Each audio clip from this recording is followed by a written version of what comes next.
Hello friends, எல்லோரும் எப்படி இருக்கீங்க? இன்றைக்கி பார்த்தீங்கன்னா நம்ம வீட்டில் வந்து ட்ரையர் வீணாக போச்சு. நாங்களே ஃபிக்ஸ் பண்ணலான்ட்டு ஏதோ கழட்டி போட்டு வச்சுருக்கோம். துணி எனிவே துவைச்சி வச்சுட்டேன், காய வைக்கணும். சரி ட்ரையர் மெதுவாக ஃபிக்ஸ் பண்ணிக்கலாம்னு சொல்லிட்டு கடைக்கு போயிட்டு ஒரு ட்ரையிங் ரேக் இருக்குல்ல, அது வாங்கிட்டு வந்துடலாம்னு சொல்லிட்டு போனேன். அப்படியே பையன் வந்து ஹேங்கர் வாங்கிட்டு வர சொன்னார். அவர் ஒயிட்டு பிளாக் ரெண்டே எடுத்து வச்சேன். எது வேணும்னு அப்புறம் செலக்ட் பண்ணிக்கலான்னு அப்புறம் ஃபோன் பண்ணி கேட்டால் ஒயிட்டு தான் வேணுமா, அதையும் வாங்கிட்டு வீட்டுக்கு வந்தாச்சு. வீட்டுக்கு வந்தோடனே நம்ம வீட்டில் சிஐடிஸ் எல்லாம் வந்து என்னென்ன வாங்கிட்டு வந்திருக்கோன்னு செக் பண்ணுவாங்க. சரின்னு ஒரு காஃபியை போட்டுட்டு நானும் அந்த ரேக்கை அசம்பிள் பண்ண உட்காந்துட்டேன். எல்லாரும் ஒவ்வொரு வேலையில் பிஸியாக இருந்தாங்க.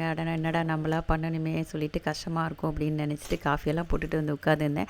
ஓரளவு ஈஸியாக தான் இருந்தது. மேனுவலில் வந்து ஏபி அப்படி சொல்லிட்டு 2 ஐட்டம் இருந்துச்சு. ஏபிசின்னு ஒரு ஐட்டம் இருந்தது. சியை பார்த்தா எங்கேயுமே காணும், எங்கடா வச்சுருக்காங்க அப்படின்னு சொல்லிட்டு தேடி தேடி பார்த்தேன்.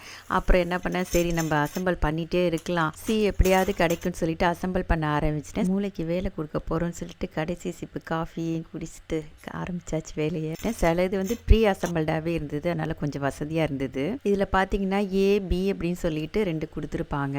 ஏயோட பியை கனெக்ட் பண்ணணும், அவ்வளோதான், சிம்பிள் வேலை இது.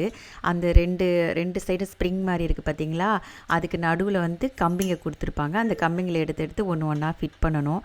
லெஃப்ட் டு ரைட் இப்படி ஃபிட் பண்ணிங்கன்னா இது மாதிரி ஒரு ரேக்கு கிடச்சிரும். அந்த ரேக் பார்த்திங்கன்னா கழுத்தளவு ஹைட்டு வேறு இருந்தது, நல்லா இருந்துச்சு, ஈஸியாக லைட் வெயிட்டாகவும் இருந்தது. ரேக்கு வந்து அசம்பிள் பண்ணியாச்சு. இப்போ எதுக்கு வாங்கணுமோ அதுக்கான வேலையை பார்க்கலாம். நல்ல வெயில், எங்கள் ஊரில் செம்ம வெயிலாக இருந்தது. ஓரளவு நிறையா துணி காய போடுற மாதிரி தான் இருந்தது. செம்ம வெயிலில் வந்து காய போட்டுட்டு உள்ளே வந்தோன்னா நிம்மதியான வாழ்க்கை பாருங்கள். ஜாலியாக எவ்வளோ ஜாலியாக படுத்துருக்காங்கன்னு சொல்லிட்டு இப்படி வாழணும்.